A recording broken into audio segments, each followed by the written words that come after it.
जय हिंद दोस्तों। मैं अभिषेक अवस्थी स्वागत करता हूं आप सभी का आपके अपने चैनल द ज्ञान टॉप में। देखिएगा, हम लोग पॉलिटी में अपने 2-3 टॉपिक कंप्लीट कर चुके हैं। आज हम लोग अपना नया टॉपिक ले रहे हैं जो कि है भारतीय संविधान की अनुसूचियाँ। ठीक है, तो आप लोग पहले तो बताइएगा, हमारे संविधान में जब मूल संविधान में कितनी अनुसूची थी। ठीक है, तो जो मूल संविधान जब हमारा चल बना था तो कुल कितनी अनुसूची थी? 8। ठीक है, और वर्तमान में कितनी अनुसूचियां हैं? तो वर्तमान में हमारे यहाँ 12 अनुसूचियां हैं। कितनी हैं? 12 अनुसूची हैं। और जब मूल संविधान बना था तब सूची कितनी थी? 8। ठीक है, तो पहली अनुसूची जो है उसमें क्या है? तो पहली अनुसूची में प्रथम इसमें भारतीय संघ के घटक राज्य एवं संघ शासित क्षेत्रों का उल्लेख है। मतलब 28 भारतीय राज्य प्लस जो 8 केंद्र शासित प्रदेश हैं, इन सभी का उल्लेख किसमें है?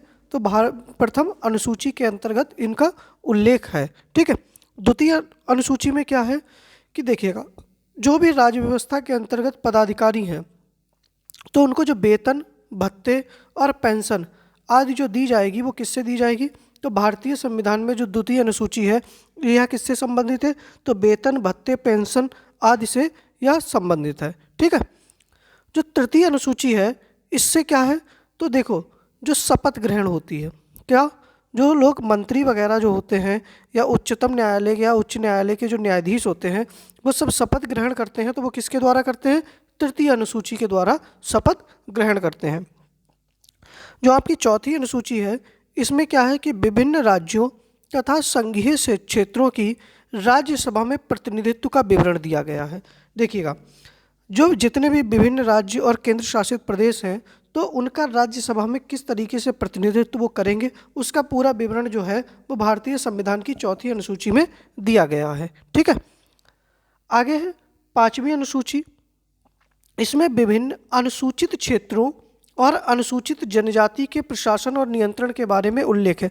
आप लोगों से प्रश्न बनेगा कि भारतीय संविधान की किस अनुसूची में अनुसूचित जाति व अनुसूचित जनजाति के क्षेत्रों के प्रशासन और नियंत्रण के बारे में उल्लेख है? तो सही आंसर आप लोगों का क्या हो जाएगा? पांचवी अनुसूची के अंतर्गत।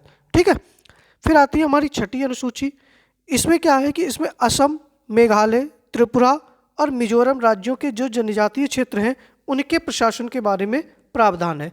देखिएगा, पूरे देश की जो जनजातियां हैं उनके बारे में किस में प्रावधान है? पांचवी। लेकिन जो असम, क्योंकि ये स्पेशली है किसके लिए? असम, मेघालय, त्रिपुरा और मिजोरम के लिए, तो सही आंसर क्या हो जाएगा? छठी अनुसूची। अब आप लोगों से इसमें प्रश्न पूछ लिया जाता है कि निम्न में से कौन सा राज्य छठी अनुसूची में सम्मिलित नहीं है? अब ऑप्शन होगा असम, मेघालय, त्रिपुरा और मिजोरम की जगह पता लगा उन्होंने मणिपुर रख दिया। ठीक है, या मेघालय की जगह मणिपुर रख दिया। ठीक है, ज़्यादातर पूर्वोत्तर राज्य में एक राज्य बदल देंगे। फिर आप लोगों से पूछेंगे कि इनमें से कौन सा जो है वो छठी सूची के अंतर्गत जनजातीय क्षेत्रों के प्रशासन से संबंधित नहीं है। ठीक है, तो कौन सा नहीं हो जाएगा आप लोगों का? जो राज्य नहीं दिया गया होगा, असम, मेघालय, त्रिपुरा और मिजोरम के बाद में जो भी राज्य दिया जाएगा वो सम्मिलित नहीं होगा। ठीक है, फिर आ जाओ सातवीं अनुसूची में क्या है? तो जो केंद्र और राज्य के बीच शक्तियों का बंटवारा है वह किससे होता है? तो सातवीं अनुसूची के अंतर्गत होता है। ठीक है, और इसी अनुसूची में जो सरकार द्वारा शुल्क और टैक्स लगाए जाते हैं ना, उसका भी उल्लेख किस में है? तो सातवीं अनुसूची में है। और इसी सूची में क्या है? 3 सूचियां हैं, संघ सूची, राज्य सूची और समवर्ती सूची।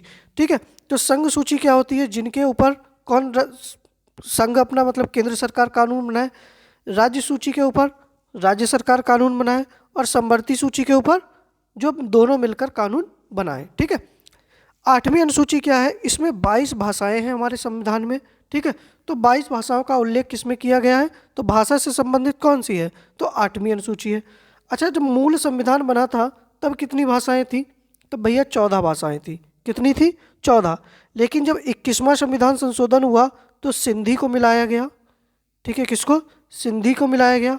1992 में संविधान संशोधन होता है 71वां, तब 3 भाषाएं मिलाई जाती है, कोंकणी, मणिपुरी तथा नेपाली। और 2003 में जो है वो मैथिली, संताली, डोगरी और बोडो को मिलाकर कुल कितनी भाषाएं हो जाती हैं? तब 22 भाषाओं का उल्लेख किया जाता है। ठीक है, तो आठवीं अनुसूची किससे संबंधित है? तो आप लोगों की भाषा से संबंधित है। फिर आ जाइएगा 9वीं अनुसूची।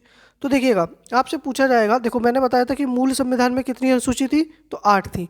तो 9वीं अनुसूची जो है वो प्रथम संविधान संशोधन 1951 के द्वारा जोड़ा गया था। और इसमें क्या है कि राज्य द्वारा संपत्ति के अधिग्रहण की विधियों का उल्लेख किया गया है। ठीक है, जो राज्य द्वारा जो संपत्तियों का अधिग्रहण किया जाएगा उनकी जो प्रक्रिया है उसका उल्लेख किया गया है। और दूसरी चीज़ क्या है, इसमें जो भी इस सूची में जो भी विषय सम्मिलित होंगे उनको न्यायालय में चुनौती नहीं दी जा सकती। ठीक है, वो न्यायालय में वो क्या हो जाएंगे, उनको चुनौतियां नहीं दी जा सकती हैं। और वर्तमान में इसमें कितने विषय सम्मिलित हैं, तो 284। ठीक है, 284 अधिनियम है इसमें। ठीक है, चलिए फिर आती है 10वीं अनुसूची। यह 52वें संविधान संशोधन के द्वारा जोड़ी गई, कब, 1985 में। और यह किससे संबंधित है, तो दल बदल कानून से। ठीक है, तो दल बदल संबंधित प्रावधानों का उल्लेख किसमें है, तो 10वीं अनुसूची में है, जिसको कब जोड़ा गया, 52वें संविधान संशोधन के द्वारा जोड़ा गया है। फिर आ जाइएगा 11वीं अनुसूची, जो कि 73वें संविधान संशोधन 1993 के द्वारा जोड़ा गया। और यह किससे संबंधित है, तो हमारे पंचायती राज। ठीक है, तो जो ग्रामीण व्यवस्था में सुशासन का कार्य होगा वो किससे चलेगा, तो 11वीं अनुसूची से चलेगा। और इसमें कितने विषय हैं बेटा, तो 29 विषय इसमें सम्मिलित किए गए हैं। ठीक है, चलिए फिर आ जाती है हमारी 12वीं अनुसूची, जिसको किस में जोड़ा गया, 74वें संविधान संशोधन के द्वारा जोड़ा गया। इसका भी 1993 में।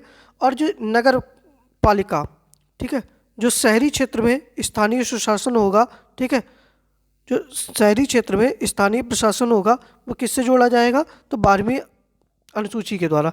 और इसमें कितने विषय हैं, तो 18 विषय हैं। और ग्रामीण क्षेत्र में कितने हैं, पंचायती राज में 29 विषय हैं। ठीक है, फिर मैंने देखो आप लोगों को बताया था कि 7वीं अनुसूची में 3 विषय हैं, संघ सूची, राज्य सूची, समवर्ती सूची। ठीक है, तो संघ सूची क्या होती है, जिस पर केंद्र सरकार कानून बना ले। और संविधान लागू होने के समय इसमें कितने विषय थे, 97। और वर्तमान में कितने हैं, तो 100 विषय हैं। संघ सूची क्या होती है, जैसे मान लिया देश की रक्षा से संबंधित कोई मामला है, देश में कोई युद्ध हो गया, कोई शांति व्यवस्था हो गई, ठीक है, विदेशी मामले हैं, रेल है, मुद्रा है, तार है, ठीक है, परमाणु शक्ति है, ठीक है, परमाणु ऊर्जा वगैरह जो है, ये सब कहाँ मिलेगा, तो संघ सूची का विषय है। ठीक है, आपसे प्रश्न बनता है कि रेल किस सूची का विषय है, तो किसका हो जाएगा, संघ सूची का। राज्य सूची में क्या होता है, इस सूची पर दिए गए विषय राज्य सरकार बनाती है, लेकिन हमेशा नहीं। ठीक है, कभी कभी अगर कोई राष्ट्रीय हित है तो केंद्र सरकार भी कानून बना सकती है। ठीक है, तब कौन बना सकती है, केंद्र भी बना सकती है। जब मूल संविधान लागू हुआ था तो 66 विषय थे, अब कितने हो रह गए हैं, तो 61 विषय हैं। जैसे पुलिस है तो पुलिस राज्य सरकार की होती है, स्थानीय सुशासन है, कृषि है, जन स्वास्थ्य है, तो ये सब किससे संबंधित हो जाएगा, आपका राज्य सूची से संबंधित हो जाएगा। ठीक है, आगे आ जाइएगा समवर्ती सूची। तो देखिएगा इसके अंतर्गत जो विषय हैं जिन पर केंद्र व राज्य दोनों सरकार कानून बनाती है, और अगर दोनों कानून बनाएंगी तो केंद्र सरकार का कानून जो होगा वो मान्य होगा। ठीक है, वर्तमान में पहले इसमें कितने विषय थे, 47, लेकिन वर्तमान में कितने विषय हैं, 52। जैसे कि आर्थिक नियोजन है, वन है, शिक्षा है, ठीक है, दीवानी एवं फौजदारी है, विवाह है, ठीक है, तलाक है, ये सब किसके विषय हैं, तो समवर्ती सूची के विषय हैं। समवर्ती सूची हमने किस देश के संविधान से ली है, तो ऑस्ट्रेलिया से ली है।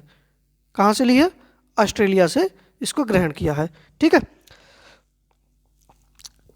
देखिएगा, उम्मीद कर रहे हैं कि आप सभी को ये क्लास पसंद आई होगी। अगर भैया वीडियो पसंद आई है तो वीडियो को लाइक कर दीजिएगा, चैनल को शेयर कर लीजिएगा और चैनल को सब्सक्राइब भी कर दीजिएगा। इसकी PDF के लिए आप लोग हमारे टेलीग्राम चैनल से जुड़ जाइएगा और लिंक आप लोगों को डिस्क्रिप्शन बॉक्स में मिल जाएगा। मिलते हैं अपनी नेक्स्ट वीडियो में। धन्यवाद, जय हिंद।